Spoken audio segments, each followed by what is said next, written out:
Welcome back to Grammar Fundamentals for the PSAT.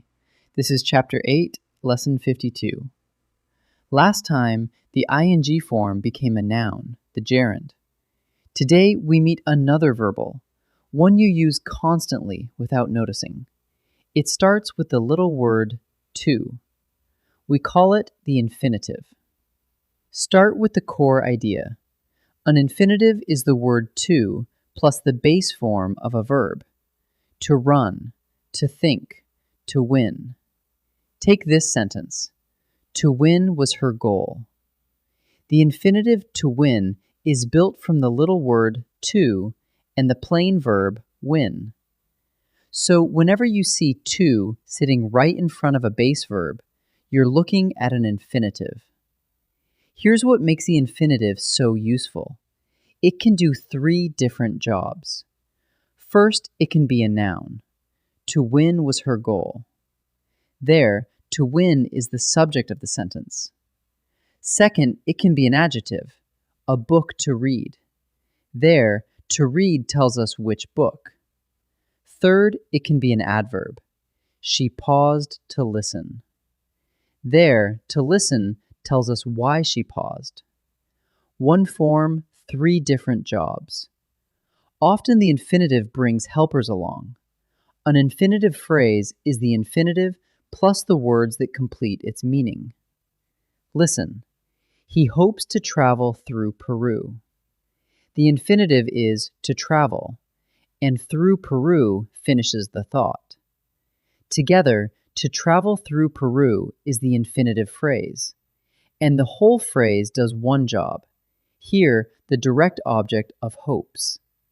So treat the entire phrase as a single unit.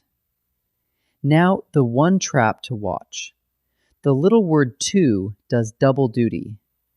In an infinitive, to is followed by a verb. To run, to think, to win. But to can also be a preposition, and then it's followed by a noun.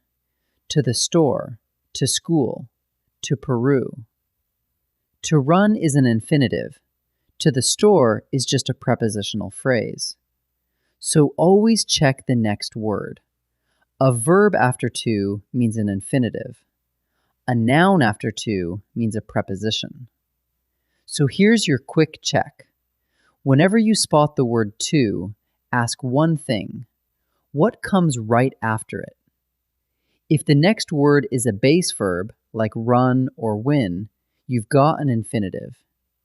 If the next word is a noun or pronoun, like store or her, then to is a preposition instead. A verb after to means an infinitive. A noun after to means a preposition. Let's try a few. In this first set, each sentence has more than one to. Find the real infinitive, the to that is followed by a verb, not the to that is just a preposition pointing to a noun. Pause and try each one before I answer. I'm lucky to go to such a good school. There are 2 tos here. The first, to go, is followed by the verb go, so that's the infinitive. The second to points toward the noun school, so it's just a preposition. So the answer is to go. Doug went to Florida to see the alligators. Look at the 2 tos. To Florida is followed by a place name, a noun, so that one's a preposition. But to see is followed by the verb see, so that's the infinitive. So the answer is to see. We have to leave to go to the meeting. There are 3 tos. To leave and to go are both followed by verbs, so they're infinitives.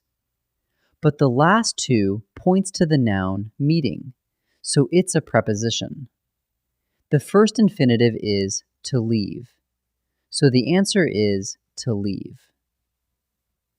3 more. Now decide how the infinitive phrase is used.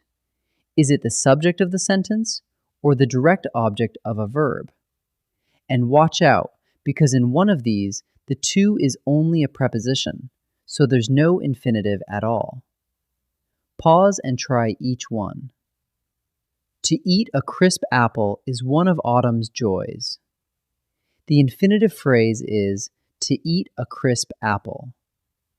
What is the sentence about? That very phrase sitting right before is. It's the subject, so the answer is subject. Please don't forget to water the plants. The infinitive phrase is to water the plants. Forget what? To water the plants. It answers the verb forget, so it's the direct object. So the answer is direct object. We all piled in and drove to the garden center. Look for an infinitive. The only to here is in to the garden center, and that's followed by a noun, so it's a preposition, not an infinitive. There's no infinitive phrase at all, so the answer is no infinitive. Let's wrap up. An infinitive is the word to plus the base form of a verb, like to run or to win.